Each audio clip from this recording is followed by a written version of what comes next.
Assalamualaikum warahmatullahi wabarakatuh. Ketemu lagi dengan saya Dr. Rusdi Satria Ridwan dalam kuliah ilmu penyakit umum. Kali ini kita akan membahas mengenai penyakit tidak menular dengan risiko terkait. Bagian pertama.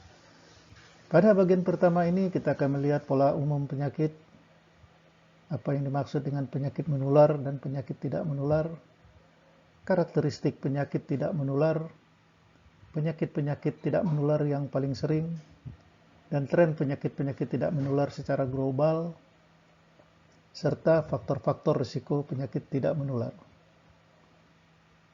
Baiklah, kita mulai saudara-saudara sekalian. Secara umum, penyakit bisa dibagi ke dalam dua pola penyakit, yaitu penyakit menular dan penyakit tidak menular. Penyakit menular adalah penyakit yang disebabkan oleh infeksi mikroba, misalnya virus, bakteri, dan lain-lain. Sedangkan penyakit tidak menular bukan disebabkan oleh infeksi mikroba. Penyebab penyakit menular sebagaimana telah kita ketahui dalam ilmu mikrobiologi adalah mikroba-mikroba seperti virus yang paling sering, bakteri yang kedua paling sering, protozoa, jamur atau fungus, dan cacing parasit. Penyakit menular disebarkan melalui kontak, baik langsung maupun tidak langsung dengan penderita atau mikroba. Penyebaran penyakit ini bisa melalui kontak langsung, melalui sentuhan maupun ciuman, kontak tidak langsung, melalui bersin dan batuk dari penderita, kontak dengan hewan, digigit hewan atau kutu, dan kontak-kontak cara lainnya, misalnya makanan air yang terkontaminasi oleh mikroba. Contoh-contoh penyakit menular antara lain adalah pilek atau yang kita kenal dengan flu, influenza, infeksi saluran nafas, cacar air, flu burung, HIV dan AIDS, mononukleosis, meningitis, hepatitis, dan terakhir ini COVID-19. Demikianlah sekilas mengenai penyakit menular. Selanjutnya kita akan membicarakan lebih fokus penyakit tidak menular sesuai dengan judul kuliah kita pada hari ini.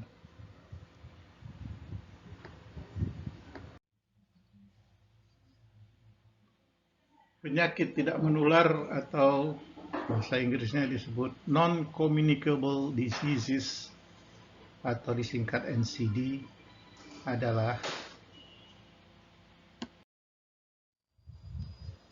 keadaan kondisi kronis yang tidak diakibatkan oleh proses infeksi dan oleh karena itu tidak menular.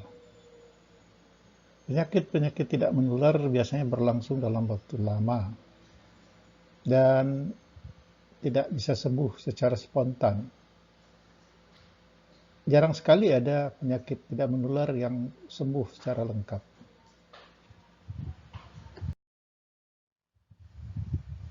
Penyakit-penyakit tidak menular biasanya penyebabnya lebih dari satu, faktor risikonya banyak, periode latennya panjang,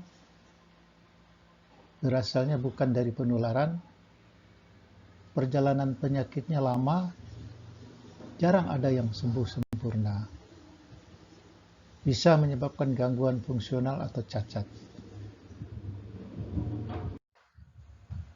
7 penyakit tidak menular yang paling sering antara lain adalah 1. Penyakit kardiovaskular, kanker, penyakit pernafasan kronis, diabetes, kelainan neurologis kronis, Alzheimer atau demensia, artritis, penyakit muskuloskeletal, dan cedera yang tidak disengaja. Yang sering adalah kecelakaan lalu lintas.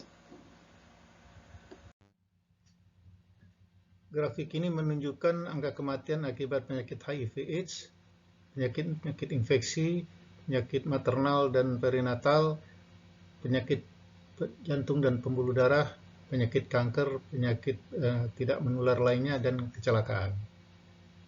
Dalam tren kenaikan ini terlihat pada negara-negara dengan middle income atau berpendapatan menengah, itu penyakit-penyakit seperti penyakit tidak menular lainnya, penyakit kanker dan penyakit jantung dan pembuluh darah terjadi peningkatan yang signifikan.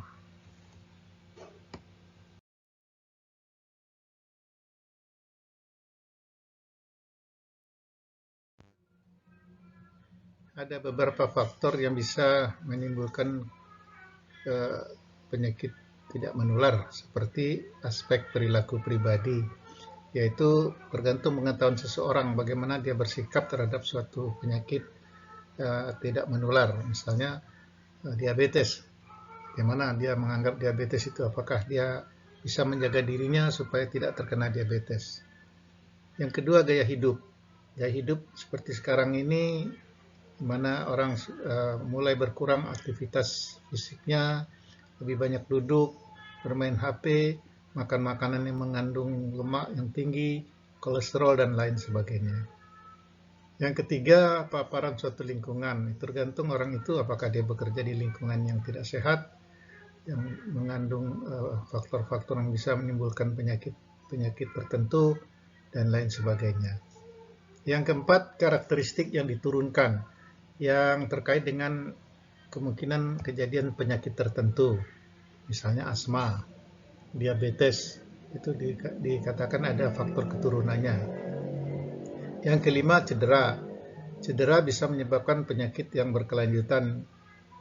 Yang keenam adalah kondisi-kondisi kesehatan lainnya, misalnya situasi rumah, situasi tempat makan, dan lain sebagainya. Beberapa faktor risiko dapat dimodifikasi untuk mencegah terjadinya penyakit tidak menular. Misalnya perilaku dapat dikurangi atau dikendalikan, sehingga mengurangi kemungkinan timbulnya penyakit. WHO memprioritaskan 4 faktor untuk dikendalikan dalam rangka menurunkan tingkat insiden penyakit tidak menular yang membahayakan kesehatan masyarakat. Pertama, aktivitas fisik yang kurang. Dengan melakukan senam sehat, senam jantung sehat, dan lain-lain sebagainya minimal 30 menit per hari. Kedua, penggunaan tembakau. Dengan kampanye anti rokok atau melarang tempat-tempat tertentu seperti kendaraan umum, kantor, sekolah, rumah sakit, dan lain sebagainya untuk merokok. Ketiga, peminum alkohol. Ini mungkin kita kendalikan melalui bar atau tempat-tempat penjualan alkohol. Keempat, diet yang tidak sehat, tinggi lemak dan garam. Dengan mengkampanyekan makanan sehat, buah-buah segar, dan sayur-sayuran. Dengan melakukan kendali kepada 4 hal ini, menurut WHO, kita akan bisa menurunkan insiden penyakit tidak menular yang membahayakan kesehatan masyarakat. Kalau faktor risiko yang tidak dapat dikurangi atau kendalikan melalui intervensi adalah umur, gender, suku, dan sejarah keluarga atau keturunan. Sampai saat ini belum bisa dikendalikan untuk mencegah terjadinya penyakit tidak menular yang membahayakan. Metabolisme adalah proses biokimia yang terdapat di dalam tubuh manusia secara normal. Perilaku, yaitu faktor yang bisa dimodifikasi, dapat mengadakan perubahan-perubahan metabolik dan psikotik di dalam tubuh.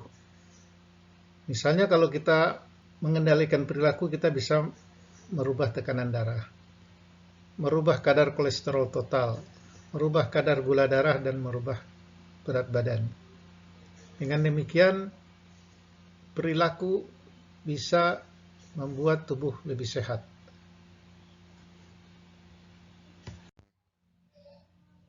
Pada tabel ini kita melihat ada 4 penyakit yang memiliki 4 faktor risiko yang sama.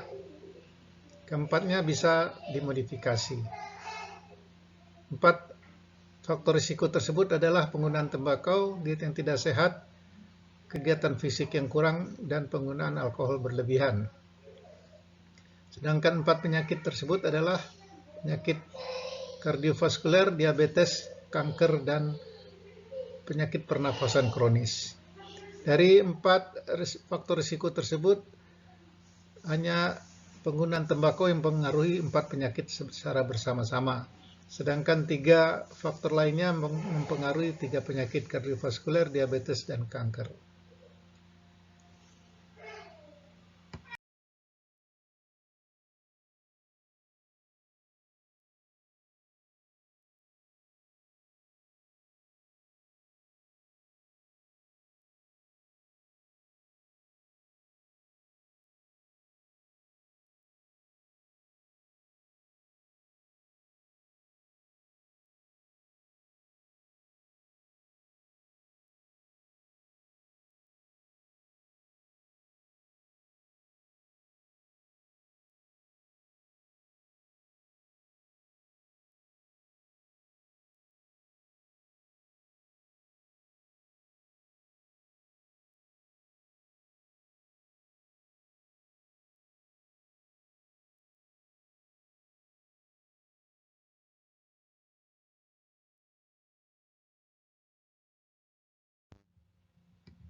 Semua yang kita pelajari pada hari ini dapat saudara lihat pada website WHO yang tertera berikut ini.